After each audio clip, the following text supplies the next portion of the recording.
Heading for her first campaign event, Kamala Harris now has enough Democratic delegates to secure her party's nomination. The next challenge is to convince voters in critical swing states like Wisconsin, where she'll speak later today. Yesterday afternoon, she arrived at Democratic campaign headquarters in Delaware to enthuse and reassure staff. If I didn't have COVID, I'd be sitting there with you. Joe Biden, still self-isolating in his beach house, called in. The name has changed at the top of the ticket, but the mission hasn't changed at all. But it's no longer a grudge match between two old men. It's now the former prosecutor who says she recognizes who she's up against. Predators who abused women. Fraudsters who ripped off consumers. Cheaters who broke the rules for their own gain. So hear me when I say, I know Donald Trump's type. The next vice president of the In a United sign of States things America, to come, Trump's Senator vice presidential candidate issued a not-so-subtle hint that maybe Kamala Harris, a black woman with a Jamaican father and an Indian mother, is not a patriot. When I see her give a speech, and she talks about the history of this country, not with appreciation, but with condemnation. But if you want to lead this country, you should feel grateful for it. You should feel a sense of gratitude. And I never hear that gratitude come through when I listen to Kamala Harris. Republicans on the Hill are trying to turn the argument towards policy, not personality. The crises owned by Kamala Harris, co-owned, the border crisis, the inflation crisis, the crime crisis, everything happening with the economy, our national security, weakness on the world stage. She is a equal partner in all of that. So she can't run from it. She has to run on it. At the triumphant Republican convention last week, Donald Trump was the insurgent candidate who had just survived mortal danger. I'm not supposed to be here tonight. Not supposed to be here.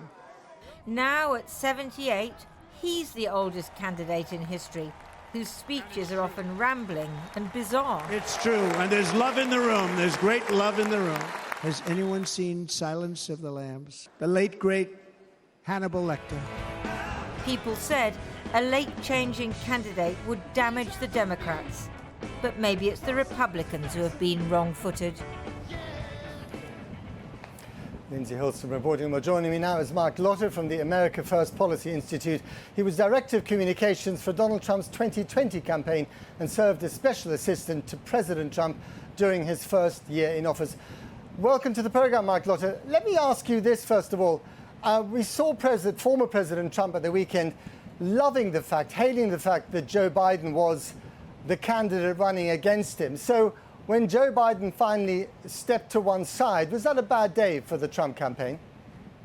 No, absolutely not. It doesn't matter whose name is on the top of the ticket. Their policies suck, and the American people don't like them. There's 2/3 of the American people think our country's headed on the wrong track, and it's Joe Biden, Kamala Harris, who own the inflation crisis, own the high gas prices, own the border crisis, and were the leaders of the free world when Israel was attacked and when Russia invaded Ukraine.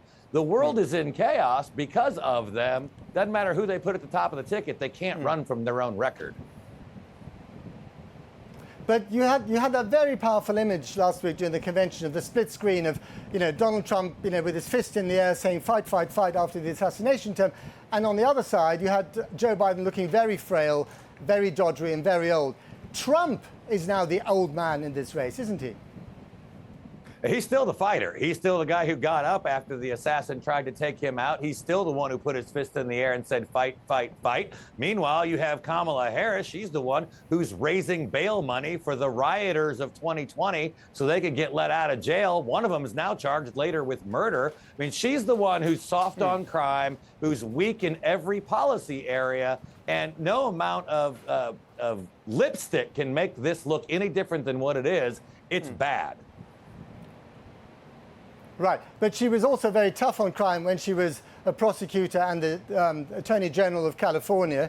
She was known for that, in fact, in many ways hated for that by many people in that state. And when it comes to raising funds, she's just raised $120 million US dollars in 48 hours. That's a lot more than Donald Trump has raised in the last month.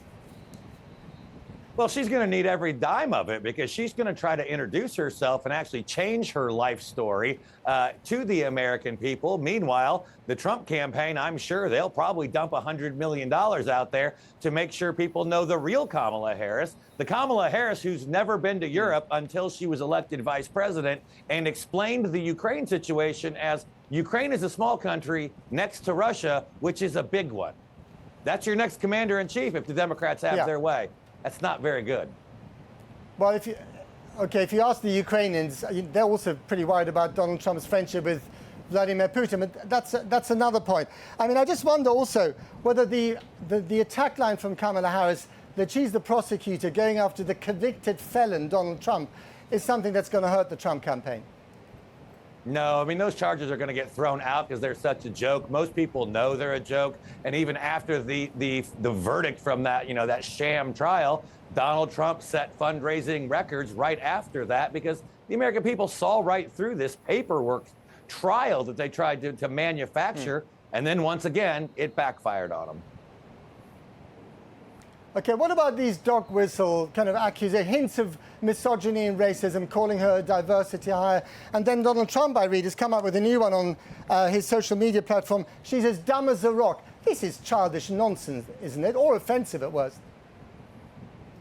Oh, look, you know what? I mean, I'm not going to play into getting a name calling when you're dealing with a party and a radical, out of control politic that has literally compared Donald Trump to the worst leader in the history of our world in Adolf Hitler. They have called us every name in the book. As did J.D. Vance.